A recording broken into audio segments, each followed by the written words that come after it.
The scales on the ceiling of the Grand Citadel had been scorched black for 1,000 years. Every daughter of every queen had added to those marks. It was tradition. It was proof. Sara stood at the far end of the flame court and looked up at those blackened stones.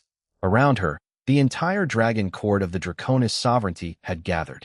Lords of 12 star systems. Ancient nobles whose names were older than most human civilizations. They filled the tiered seats carved into the mountain itself, their scales catching the light in golds and deep greens and burnt coppers. Her sisters had already gone. Ravel, the eldest, had breathed a pillar of golden fire so hot that 3 stones cracked clean through. The court had bellowed. Ravel had not even looked proud. She simply walked away as if it had cost her nothing. Dina went second. Her flame was blue at the core, something rare, something that made the older nobles lean forward with approval. She held it for 40 seconds before she stopped. The ceiling above her position was a new black wound on old black stone. 3 more after that, each one loud, each one destructive, each one answered by the sound of thousands of dragons declaring satisfaction. Then the court called Sara's name. She walked to the center of the floor. The stone was warm under her feet from her sister's fire. She could feel every eye on her. Queen Adara sat on the obsidian throne at the far end, unmoving, as she always was.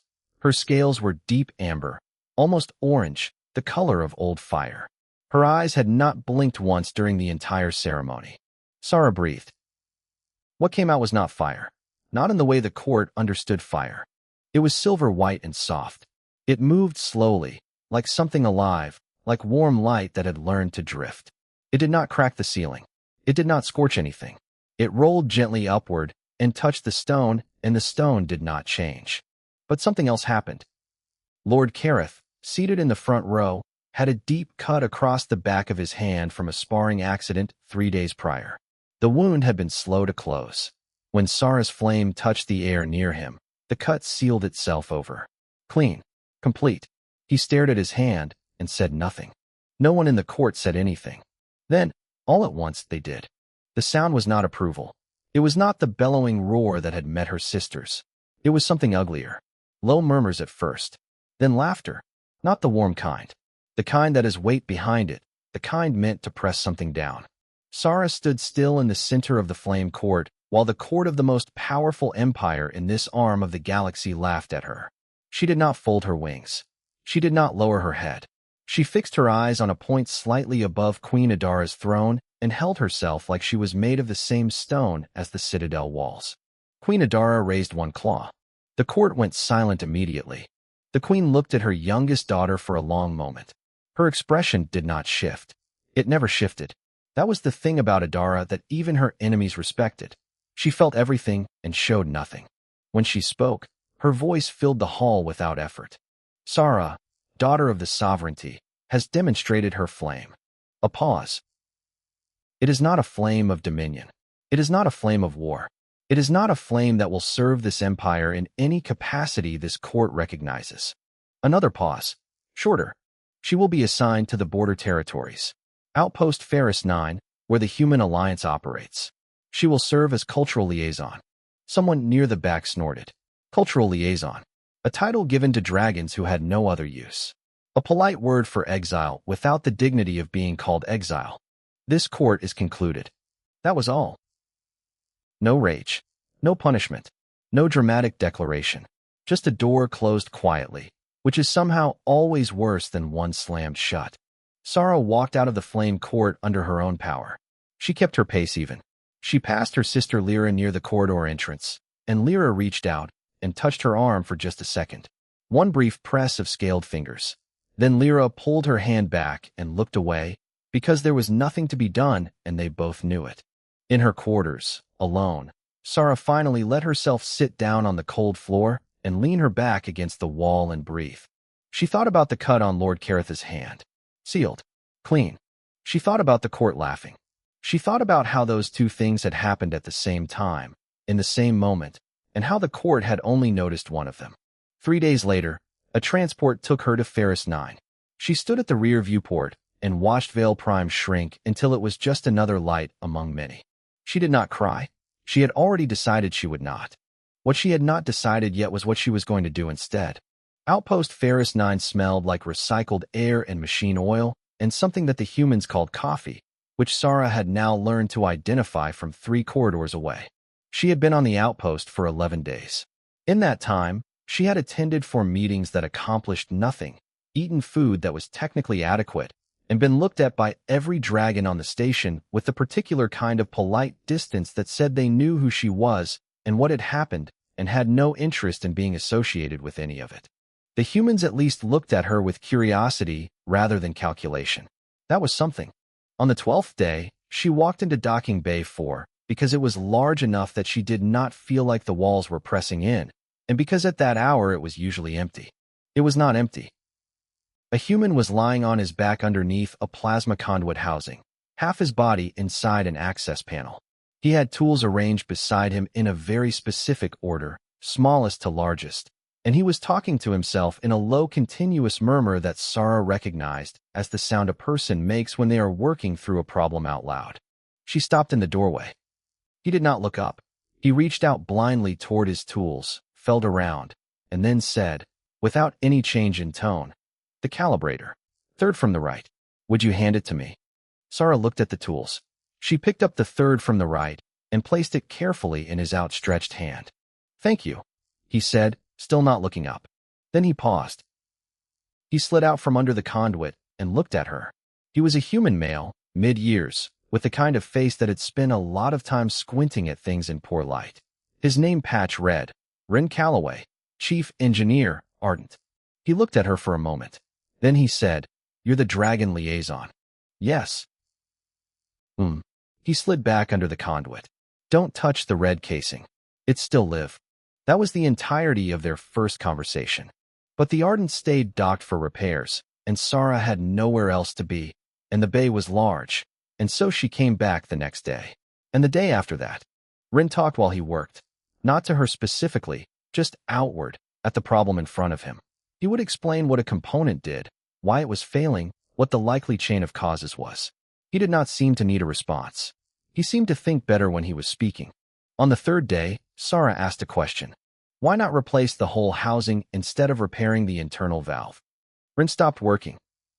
He came out from under the panel and looked at her again with the same squinting expression.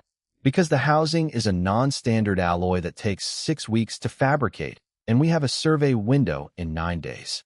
Understood. He went back under the panel. Then, after a moment, good question though. On the 4th day, there was a fire. It started in the secondary engine room.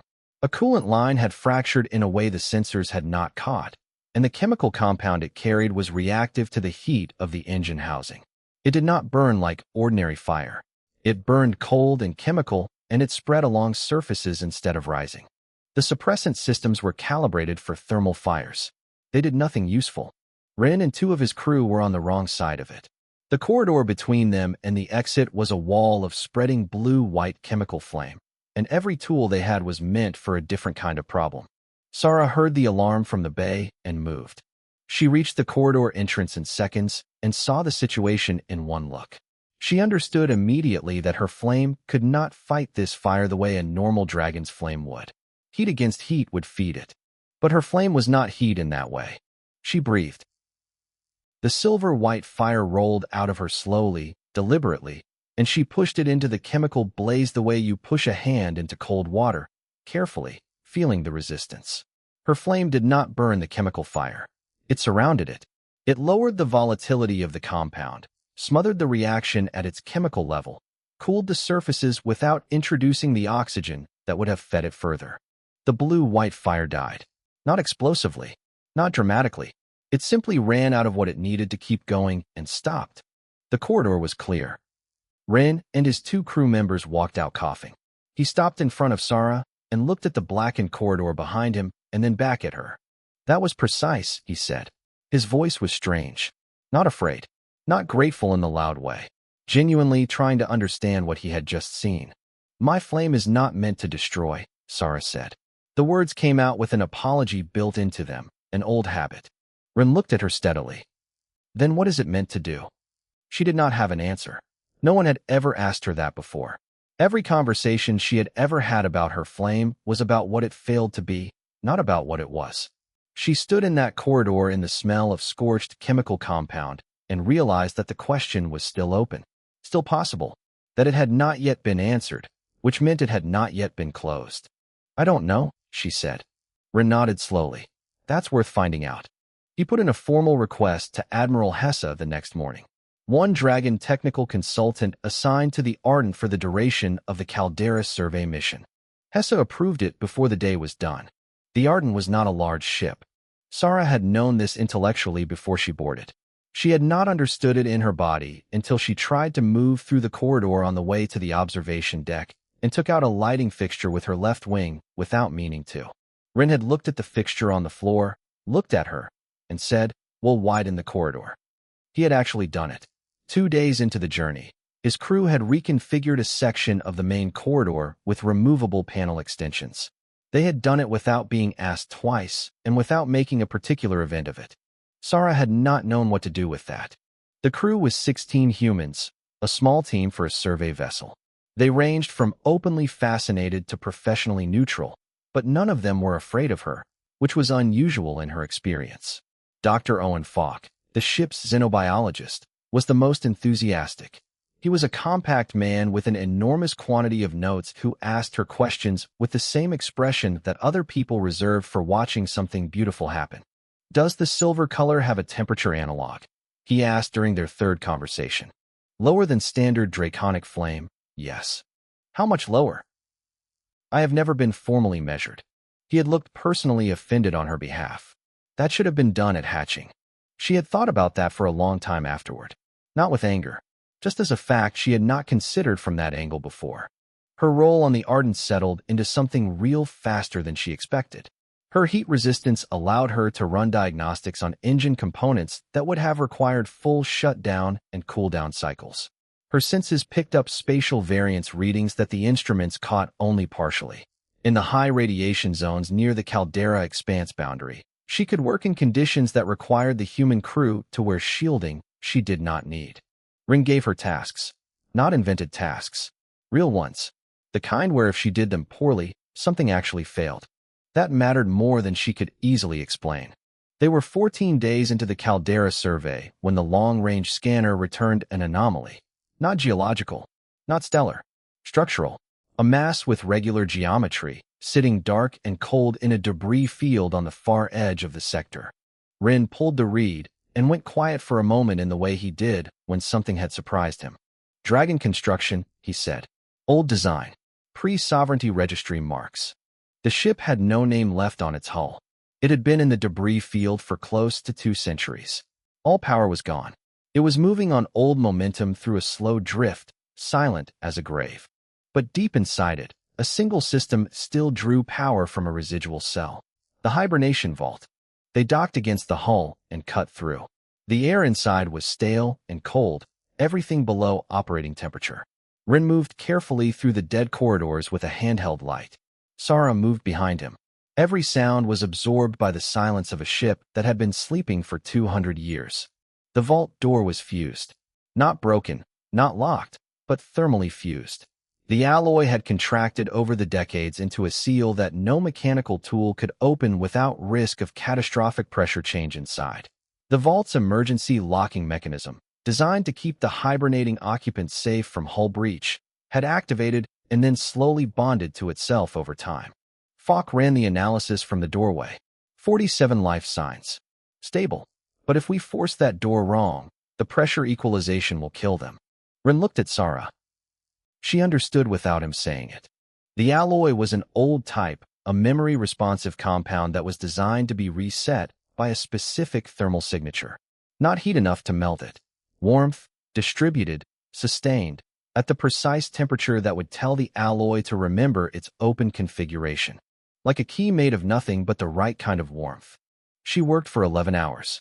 She crouched against that door in the cold dark of the dead ship and breathed her silver-white flame into the alloy at every seam, every joint, every place where the fusing had taken hold. The flame was not large. It was careful. She had to feel the metal respond and adjust constantly, adding warmth here, pulling back there, the way a person adjusts their grip when holding something fragile. Rin sat on the corridor floor beside her the entire time. He did not hover. He did not check progress every 10 minutes with anxious questions. He talked, low and even, about small things. The repair job at Ferris 9, a planet he had surveyed years ago where the rocks were hollow and rang like bells in the wind. A story about a crew member who had once tried to grow tomatoes in the hydroponics bay and been devastated when they failed. His voice kept her anchored to something warm when the cold of the ship pressed in. At hour 11, the door side opened. Sarah sat back on her heels and breathed normally for the first time in hours. She was exhausted in a way she did not have words for. 47 dragons woke slowly in the vault. Children among them. Old ones. A whole lost expedition, suspended in time for 200 years, breathing again because of a flame that an entire empire had decided was worthless. One of the older dragons reached the doorway and looked at Sarah. He did not know who she was or where she came from. He did not know anything about her except that she was standing on the other side of the door that had just opened. He pressed his forehead briefly to hers in the oldest dragon gesture of acknowledgement, the one that predated the sovereignty, the one that simply meant, "I see you."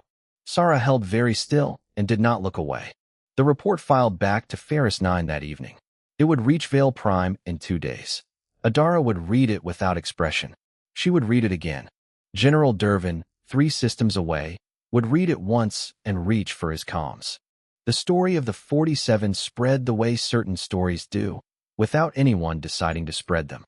Among the humans in the border territories, it moved through crew manifests and station logs and the kind of informal communication networks that keep people connected across light years. It was not dramatic in the retelling. It did not need to be. 47 dragons alive who had been dead in the records for 2 centuries, because someone with a steady hand and a different kind of flame had spent 11 hours in the cold dark of a dead ship. That was enough. Among the sovereignty, it moved differently. Quieter. More careful. Because in a culture built entirely on power and its visible display, a story like this one was a question that nobody had officially asked. And questions about the things that power cannot do are not comfortable things in empires. General Dervin arrived at Ferris 9 17 days after the vault rescue. He came with 2 attendants and a formal recall notice, and he presented both at the station commander's office with the calm efficiency of a man who was not expecting resistance. Sarah was aboard the Ardent when the message came through. Ren read it first. His face did not change much, but his jaw did something particular that Falk, who was standing nearby, later described as the look he gets before something is about to get fixed whether it wants to be or not. Dervin's argument was simple. Sarah had been assigned to Ferris 9 as cultural liaison. She had been seconded to a human vessel without proper sovereignty authorization. She was needed back on Vale Prime for formal debriefing and reassignment. All very reasonable language around a thing that was not reasonable at all. Rin filed a response within the hour. He did not argue with the facts. He cited the Joint Human Sovereignty Survey Charter, Article 14, Subsection 3, which he had apparently read at some point thoroughly enough to reference from memory. Any dragon assigned to a human operational post and subsequently seconded to a human vessel under cooperative agreement could not be recalled mid-mission without the written consent of the human commanding officer. The mission had an active survey designation. The survey was not complete. Consent was not given. He sent it to Admiral Hessa at the same time he sent it to Dervin. Hessa responded in 4 minutes. She agreed with the interpretation. She copied the Sovereignty Liaison Office, the Border Territory Oversight Board, and the Joint Operations Committee. Not aggressively, just thoroughly. Dervin did not have a counter move that did not require escalating the matter to a level that would bring significantly more attention to why he wanted Sarah recalled in the first place, which was precisely the kind of attention he did not want. He withdrew to his vessel. He told his attendants this was not finished. They agreed, because that was their job. Sarah heard the full account from Falk, who had been near enough to watch Ren work through the filing process, and had found it profoundly interesting. She sat with the information for a while. That evening, she went to the observation deck, which had become a place she used when she needed to think. The viewport on this deck was large enough that she could see properly, and the star field at the edge of the caldera expanse had a particular quality of depth that she had not found anywhere else. Ren was already there. This happened more than chance could explain at this point. He did not ask how she was. He waited. "The recall," she said. "You know what it would have meant." I can make a reasonable guess. Not death. She looked at the stars. There is a mining installation on a moon in the outer territories. Useful work. Safe. Very far from anywhere that matters. A dragon can spend centuries there and never be uncomfortable. Just forgotten. Just forgotten, she agreed. Rin was quiet. Then, you know what we used to do with people nobody wanted? Back when we were still just on one planet, before we went anywhere. She looked at him. We sent them to build the new things. The dangerous things. The places nobody had mapped yet. He paused. Turned out those were usually the exact people you needed for exactly that kind of work. Because they understood that the old rules about what was valuable didn't necessarily apply where you were going. Sarah considered this. You're saying the sovereignty is making the same error humans once made. I'm saying, Rin said carefully, that I've seen your flame seal a chemical fire in 30 seconds and coax 2-century-old alloy back to life over 11 hours, and that I would like to find out what else it can do before anybody puts you somewhere quiet. She thought about Dervin, about the mining installation, about the obsidian throne and the scorched ceiling and the court that had laughed. He'll try again, she said. Probably. And eventually the charter won't be sufficient. Probably, he said again. So we need something better than a charter. What is better than a charter? He looked at her with that particular expression she had come to recognize. The one that meant he had already been thinking about this and had a direction. Evidence, he said. The kind that's been formally documented, peer-reviewed, and entered into the scientific record. Dervin can recall a cultural liaison. It's a lot harder to recall a documented breakthrough in draconic biology that 2 separate research institutions are actively interested in. Falk, she realized, had not been just asking questions out of personal curiosity. She made a small sound that was not quite a laugh, but was in that direction. You planned this. I prepared, he said. There's a difference. Outside the viewport, the caldera expanse was doing something strange with light at its boundary edge. The sensors had been picking it up for 2 days. Something in the stellar structure of the region was shifting, and not slowly. Rin had already noticed. She could tell by the way he was also looking at it. They did not say anything else about Dervin that night. There were larger things coming, and they both knew it, and some problems are best handled by moving toward them directly rather than waiting to see what shape they arrive in. The readings came in at 0300 ship time, and they were bad enough that the sensor officer woke Rin without waiting for the duty threshold. The star at the center of the Marate system, 3 light years from the Ardent's position, was beginning a cascade failure in its outer plasma layer. Not a natural slow decline.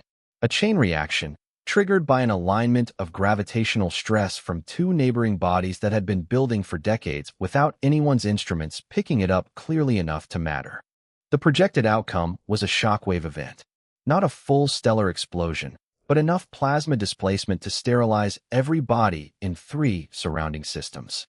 Inhabited systems, settlements, outposts, populations that could not be evacuated in the time available. The sovereignty dispatched a war fleet within the first 6 hours. Humanity scrambled survey ships, relief vessels, and anything that could carry people. Everyone was doing the thing they knew how to do. The problem was that none of those things addressed the actual problem. A shockwave can be survived if you have enough ships, and enough warning, and enough luck. But the models showed they did not have enough of any of those 3 things. Too many people, too few ships, not enough time. The math was being run on every command deck in the region, and the math kept saying the same thing. Rin was in the Ardent's analysis room for 9 hours straight. Falk brought him food twice. Sarah sat across from him because when she was elsewhere she found she could not stop watching the sensor feed, and the sensor feed was not helping anyone. He found it at hour 9. The chain reaction in the plasma layer had a boundary zone, a place where the cascading energy had not yet reached a temperature threshold that made it self-sustaining. If something could introduce a sustained thermal buffer at that exact boundary, not heat added from outside, but a calibrated presence that absorbed and redistributed the incoming energy rather than feeding it, the reaction would lose its momentum and fail. The buffer had to be sustained for an estimated 6 hours. It had to be precise, responsive in real time to fluctuations that no instrument could predict fast enough to be useful. It had to be alive in the way that only a living system could be, adjusting constantly, feeling the star rather than measuring it. Every machine they had would fail inside 90 seconds. The heat was too variable, too responsive. Machines read and react. This needed something that could feel. He looked at Sarah. She looked back at him. "Tell me you're not about to say what I think you are," she said. "I'm not going to ask you," he said. "I'm going to explain it, and then whatever you decide is what we do." He explained it. All of it. The temperature environment, the duration, the risks to her specifically, the probability models, what success looked like, and what failure looked like. He did not soften any of it. She listened to the whole thing. "No dragon has ever done this," she said when he finished. "No dragon has ever had a flame that could," he said. She was quiet for a long time.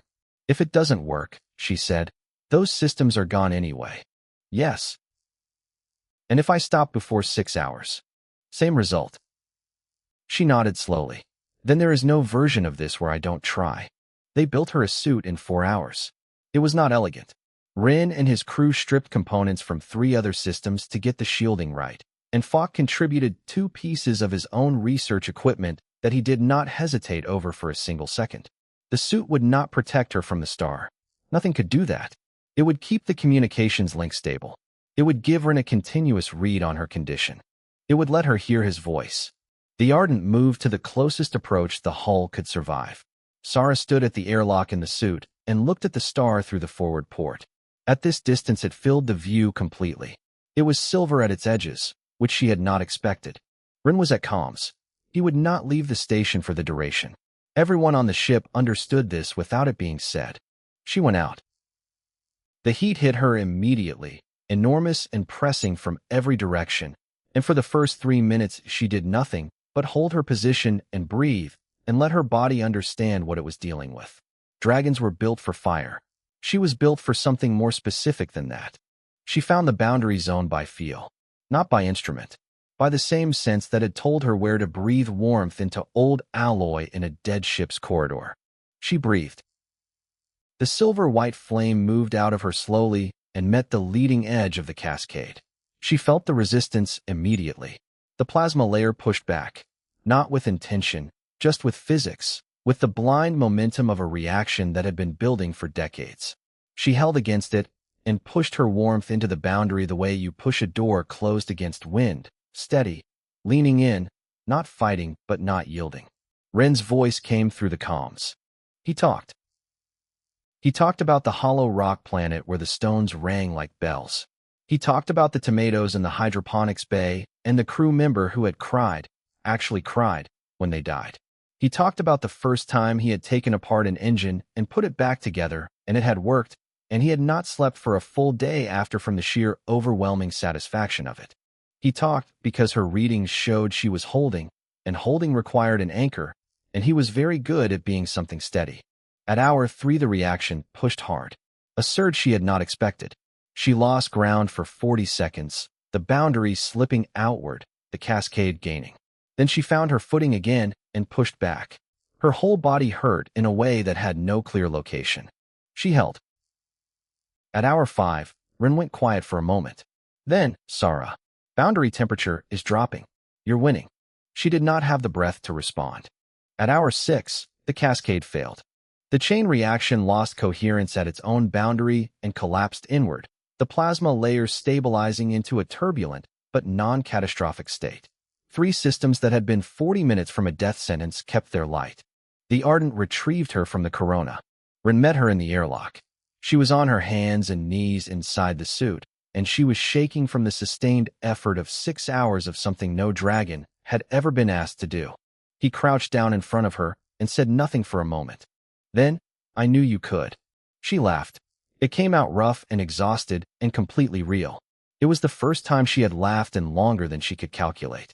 Outside, the Sovereignty fleet was running its sensor reads in silence. General Dervin, on the bridge of his command vessel, looked at the data and did not speak for a very long time. And on Vale Prime, a signal arrived at the Obsidian Throne. Queen Adara read it twice.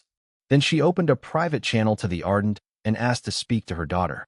Nobody on the Ardent spoke during the private channel. They did not leave the room either. They just became very occupied with things that required their full attention and gave Sarah the corner of the comms deck, as if by collective agreement. Rin moved to a console across the room and ran a diagnostic he had already run that morning. Queen Adara's voice came through without image. That was deliberate, Sara understood. A private channel between a mother and a daughter, not a court transmission. The Queen's voice without the throne behind it. You stabilized the Marate cascade, Adara said. Yes. A pause. The fleet commanders have filed full accounts. The science teams aboard 3 sovereignty vessels have already submitted preliminary analyses of what you did. I am aware. Another pause. Longer. I measured you against what I understood, Adara said. At the ceremony. At every point before it. Her voice was still steady. Still controlled. But there was something in it that Sara had never heard there before. Not softness exactly. More like precision being used on something that deserved more care than efficiency. I did not understand you. Sara said nothing. That is not an excuse. I am stating a fact. I know, Sara said. I will state another fact. The sovereignty does not have a designation for what you are. What you can do. We have never needed one. No. We will need one now. The channel closed. Sara sat with the silence for a moment. Then she looked across the room at Ron, who was very carefully not looking at her. She didn't apologize, Sara said. No, he agreed. But she also wasn't wrong. About stating facts. He turned from the console. How do you feel? She thought about it. Like I don't know what comes next. But like that is a different thing than it used to be. He nodded. Different how? Before, not knowing what came next meant there was nothing coming. Now it just means I haven't seen it yet. He went back to his diagnostic. But she saw the small change at the corner of his expression. They returned to Ferris 9 first, then received formal transit authorization to Vale Prime. The sovereignty sent an escort. Not a guard. An escort. The distinction mattered, and everyone knew it. The Grand Citadel was exactly as Sara had left it. The stones were still black with centuries of her sister's fire. The seats were full again. All 12 noble houses. The same assembled weight of the empire that had watched her fail. But the composition of the room had shifted in a way that wasn't visible until you felt it. The 47 dragons who had woken in a cold vault were seated in the upper tier, alive, present, watching. Their elder, the one who had pressed his forehead to hers in a dead corridor, held her gaze from across the room. Queen Adara rose from the obsidian throne. She stood. Sara could not remember ever seeing her mother stand during a ceremony. The throne was the throne. That was the point of it. Adara spoke in the old tongue, the formal register of the sovereignty at its oldest, and she spoke Sara's full name. The complete name given at hatching, the one that had only been used since then in administrative records. Spoken aloud in the throne room, it was a declaration of acknowledgement. Not a title, not a reward. Something older than both of those things. Then Adara declared the new designation. Flame Warden. A position that had not existed before. Guardian of living things, protector of the irreplaceable, keeper of the flame that heals rather than destroys. Adara spoke the definition into the record of the sovereignty for the first time in its history. She built it from nothing because nothing that existed fit. The sovereignty was built on the understanding that strength is the only reliable measure of worth. Adara said, speaking now in the common register so the room heard clearly. Today we add a second measure. Precision. The discipline to do what strength cannot. The flame that does not destroy because it does not need to. She looked at her daughter. We did not know to value this. We know now. It was not an apology. Adara had told Sara she would not make one, and she had not. But it was something real. A queen rewriting the law of an empire because a law was wrong, and saying so in front of everyone. The court received it in silence. Then Lord Kareth, in the front row, the man whose hand had sealed in the flame cord a long time ago, raised his voice in formal acknowledgement. The sound spread. It was not the same as the roar that had greeted her sisters. It was slower, more deliberate, which meant, in the language of the sovereignty, that it meant more. General Dervin was not in the room. He had found administrative requirements elsewhere. 3 days later, Sara stood in orbit above Vale Prime in the Ardent's observation deck. She had a title now. She had standing in the sovereignty for the first time. She had a home that would receive her with something other than polite contempt. She could stay. There was real work to do here, building the new designation into something with structure and purpose. Rin was running the pre-departure checks behind her. You don't have to come, he said, not looking up. The mission continues without you. Technically, we have enough for the next survey leg. I know. The sovereignty posting would be significant work. I know that too. He waited. The sovereignty has never had a flame warden who has seen the caldera expanse, she said, or a dead colony ship, or an engineer who talks to himself while he works. She looked at him. I think I am still learning what I am for. He reached into the tool tray beside him and held out the calibrator without looking up. She took it. The Ardent's engines came online with a low hum that she had learned to recognize as readiness. The crew moved through their stations. Falk was already cataloging the data from the Marade event into his research files, talking quietly to his recorder about what the readings suggested for draconic thermal biology. Below them, Vale Prime turned slowly in its star's light, gold and ancient and exactly as it had always been. Ahead, the stars were waiting in the specific way that unmapped things wait, without patience or impatience, simply there, simply open, simply unknown until someone goes to find out. The Ardent moved toward them. In the records of the Joint Human Sovereignty Cooperative Commission, the events of that period would later be noted as the single most significant shift in the Alliance's 400-year history. Historians would cite the Marade event, the rescue of the Lost Expedition, the establishment of the Flame Warden designation. But the people who had been there, the crew of one small survey ship, the engineer and the xenobiologist and the 16 others who had made room in their corridors and handed over their tools without being asked, they remembered it differently. They remembered a dragon who had been told she was nothing, and a human who had simply refused to agree. That was the part that mattered. That was the part that always had. Humans are not the strongest species in the galaxy. They are not the oldest or the most feared or the most powerful. But they have always been very good at one particular thing that no empire and no measure of strength can teach. They look at what everyone else has walked past, and they stop.